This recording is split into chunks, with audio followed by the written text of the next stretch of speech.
রাজ্যের বর্তমান রাজনৈতিক পরিস্থিতি নিয়ে ফের সরব ত্রিপুরা প্রদেশ কংগ্রেস ভবনে সাংবাদিক সম্মেলন করে একাধিক ইস্যুতে সরকারের বিরুদ্ধে তোপ দাগলেন দলের মুখপাত্র প্রবীর চক্রবর্তী। সাংবাদিক সম্মেলনে রাজ্যের বিভিন্ন সমসাময়িক ইস্যু তুলে ধরে রাজ্য সরকারের ভূমিকা নিয়ে প্রশ্ন তুলেন তিনি।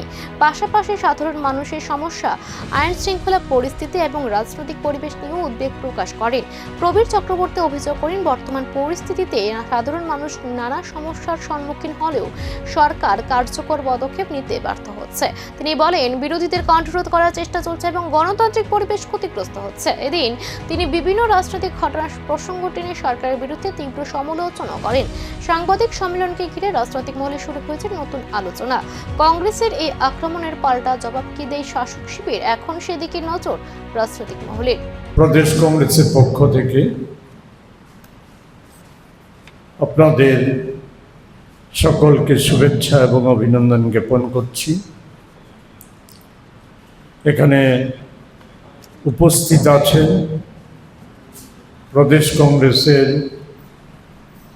অন্যতম সহসভাপতি শান্তিরঞ্জন দেবনাথ, আছেন প্রদেশ কংগ্রেসের অন্যতম সাধারণ সম্পাদক আইনজীবী প্রশান্ত সেন চৌধুরী। কংগ্রেস ভবন থেকে সরকারের বিরুদ্ধে একের পর এক অভিযোগ, তবে এই রাজনৈতিক চাপ উত্তরের মাঝে নতুন কোনো রাজনৈতিক সমীকরণ তৈরি হচ্ছে কি, সেই প্রশ্নে এখন ঘুরপাক খাচ্ছে রাজ্যের রাজনৈতিক মহলে।